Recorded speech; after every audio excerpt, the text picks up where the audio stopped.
Next ইয়ারের জন্য কে কে চন্দ্রমল্লিকা সংরক্ষণ করে রেখেছো একবার কিন্তু আমাকে জানিও। এই দেখো আমি কাটিংগুলো থেকে পুরো একদম চারা বানিয়ে রেখেছি, আর তার সাথে এই যে কাঠিগুলো লিখে রেখেছি, কাঠিগুলোতে যে মার্কার দিয়ে লিখে রেখেছি যে কোনটা কী কালার, নয়তো গুলিয়ে যাবে।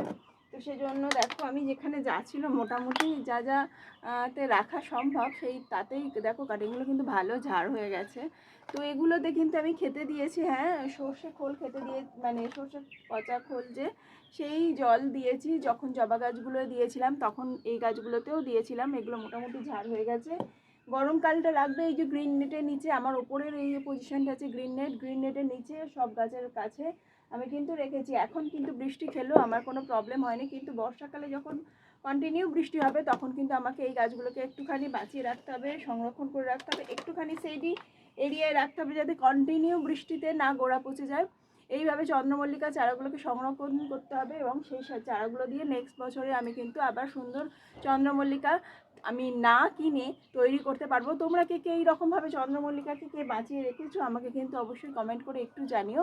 আর হ্যাঁ, এই চন্দ্রমল্লিকাগুলোকে কিন্তু একটু খেয়াল রাখবে, মাঝে মাঝে স্প্রে করতে হবে। মিলিবাগ হচ্ছে, কখনো ফাঙ্গাসের প্রবলেম হয়ে কিন্তু পাতা কালো হয়ে যাচ্ছে, এইগুলো কিন্তু খেয়াল করবে। আর কন্টিনিউ জল দেবে না, গোড়া যদি ভিজে থাকে তাহলে অবশ্যই জল দেবে না। এই ব্যাপারগুলো মেনটেন করবে, তাহলে নেক্সট বছরের জন্য কিন্তু চন্দ্রমল্লিকা চারা কিনতে হবে না। এর থেকে তুমি সুন্দর আগে থেকে, যত আগে থেকে চন্দ্রমল্লিকা চারা বসাবে তবেই সুন্দরভাবে ঝোপালো হবে, তবেই সুন্দরভাবে বসি হবে। এই যত ধরো জুন জুলাই নাগাদ আমি যখন করব, আমি তোমাদের সাথে শেয়ার করবো সেই ভিডিওটা, যে এই সময় দেখো কাটিং দাও, এই সময় বালিতে বসাও। হ্যাঁ, এরপর কাটিংটা দিয়ে কিন্তু বালিতে বসাতে হবে, তাহলে খুব সুন্দরভাবে শিকড় বেরোবে। এবং তারপর আমাদের কীভাবে মিডিয়া তৈরি করতে হবে সেগুলো তোমাদের সাথে কন্টিনিউ আমি দেখাবো। তো তোমাদের কার কার এরকম চন্দ্রমল্লিকার চারা সংরক্ষণ করে রাখার ইচ্ছা আছে, যদি এখনও না করে থাকো, হয়তো কারোর লাস্টের দিকে চন্দ্রমল্লিকা কিনেছো, তারা কিন্তু এখনও কাটিং থেকে এরকম মাটি আর দেখো ভার্মি হোক কি তোমার, আমার কাছে গোবর সার ছিল, আমি গোবর সার দিয়ে বসিয়েছি। এটা কিন্তু লাইট মিডিয়া আছে, আমি এখন জলটা বুঝে বুঝে দেবো।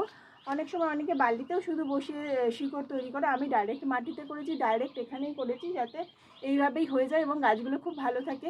তোমরা কে কীভাবে করছো আমাকে কিন্তু একটু প্লিজ কমেন্ট করে জানিও।